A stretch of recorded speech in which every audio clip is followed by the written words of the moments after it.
تو آپ کو پتا حضرت زکریا یعنی انسان بھی کتنا عجیب ہے. پہلے دعا کی بہت زیادہ, جب دعا قبول ہو گئی تو حیرانگی شو کی حضرت زکریا نے.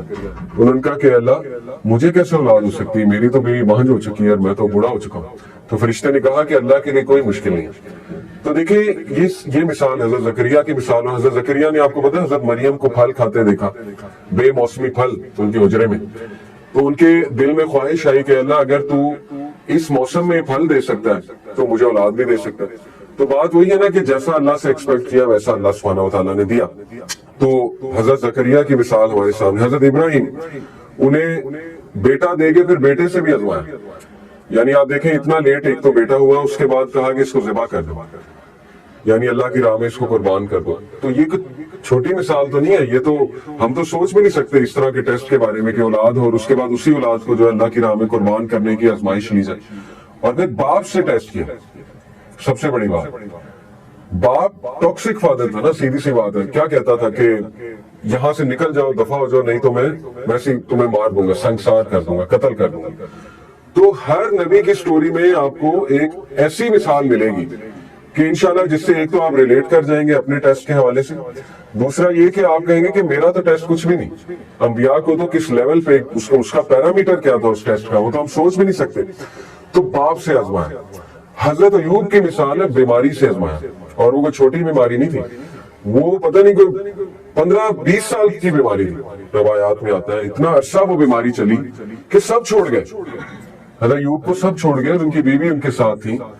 تو پھر اللہ کہتا ہے کہ ہم نے اسے صحت دی اور سب لوٹائے, واپس بھی لوٹائے, صحت بھی دی اور سب واپس بھی لوٹائے. کیونکہ انہوں نے یہ دعا کی تھی انی مسنی الضر وانت ارحم الراحمین, اے اللہ مشکل نے مجھے چھو لیا ہے اور بے شک تو ہی تمام رحم کرنے والوں میں سب سے عظیم رحم کرنے والا ہے. تو اللہ کو یہ دعا پسند آئی. اسی طرح شیطان کے بارے میں انہوں نے کہا تھا نا کہ اللہ شیطان نے مجھے جو ہے وہ شیطان مجھے غم دے رہا ہے. یہ بھی حضرت ایوب کی جو ہے وہ دعا ہے. شیطان مجھے ڈسٹریس کاز کرتا ہے, غم دیتا ہے. کیونکہ ظاہر ہے شیطان پھر نیگیٹیوٹی طرح طرح کے وسوسے ڈالتا ہے جب انسان کی زندگی میں کوئی کمی ہو. تو اس لیے یہ تمام جو کیریکٹرز آپ کو نظر آ رہے ہیں نا, اللہ نے کہا کلو من الصابرین, all of them were patient, all of them were صابرین. تو صبر کیا ہے, صبر کے تقاضے کیا ہے, صبر کب کیا جاتا ہے, انشاءاللہ ہم اس پہ آج بات کرتے ہیں. صبر ایک بہت کمپریہنسو کانسیپٹ ہے, بہت ہی جامع کانسیپٹ ہے, جو کئی چیزیں اس میں آ جاتی ہیں, کئی ایٹریبیوٹس. ایک اس میں آتی ہے پرزیورنس. پرزیورنس کہتے ہیں برداشت کو, جمے رہنے کو, کھڑے رہنے کو. یعنی ٹھیک ہے غم آ رہا ہے لیکن یہ کہ ایک بندہ اپنی سینسز میں ہے, کمپوزڈ ہے, جمع ہوا ہے, کھڑا ہوا ہے وہاں پہ, اس کو پرزیورنس کہتے ہیں. بہت بڑا ایٹریبیوٹ ہے یہ.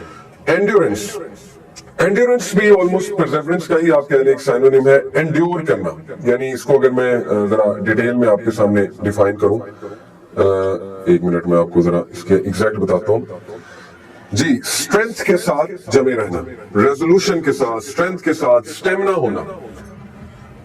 اسٹیمنا مانگے اللہ سے. صبر میں اسٹیمنا بھی ہوتا ہے, ٹھیک ہے نا. آپ پہ کوئی مشکل آ گیا, اب آپ کو اس کا اسٹیمنا چاہیے, اس مشکل کا مقابلہ کرنے کا. آپ کو نہیں پتا کہاں سے آ گئی لیکن بس آ گئی. فوربیرنس, فوربیرنس بہت اسپیشل فارم ہے, اور فوربیرنس سے ایک تو مراد ہے ریسٹرینٹ, اپنے آپ کو قابو میں رکھنا.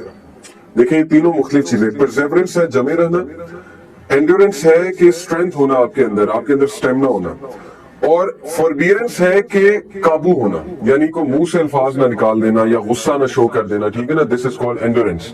یہ بھی صبر کا ایک تقاضا ہے, انڈیور کرنا, مشکل حالات کو انڈیور کرنا. اوکے, اس کے بعد اس میں آ جاتا ہے ڈیلیجنس. ڈیلیجنس سے کیا مراد ہے؟ ڈیلیجنس سے بیسیکلی مراد ہے کہ کیئرفل ہونا. کس کے بارے میں کیئرفل ہونا؟ اپنے ایکشنز کے بارے میں کیئرفل ہونا, حواس باختہ ہونا. حواس باختہ کہہ لیں یا اس کو میں کہوں گا کہ کانشیس ہونا, اپنے اعمال کے حوالے سے, اپنے ایکشنز کے حوالے سے کانشیس ہونا. That is diligence. اور ریسٹرینٹ, ریسٹرینٹ اگین اس کو قابو کرنا ہی کہتے ہیں, لیکن یہاں پہ ریسٹرینٹ سے مراد ہے کہ اپنے تمام جسم پہ اور اپنے الفاظ پہ, ہر چیز پر جو ہے قابو رکھنا. تو یہ ہے صبر کے کچھ تقاضے: پرسیورنس, اینڈورنس, فوربیئرنس, ڈیلیجنس اور restraint. It is a characteristic of enlightenment that develops in the heart of Muslim. یہ حدیث سے ثابت ہے. اللہ کے نبی صلی اللہ علیہ وسلم نے فرمایا, صحیح بخاری کی حدیث ہے, جو کوئی بھی صبر دیا گیا یا صبر جس نے کیا, whoever would be patient, جو کوئی بھی صبر کرے گا, then Allah will make him patient, تو اللہ اسے صابر بنا دے گا.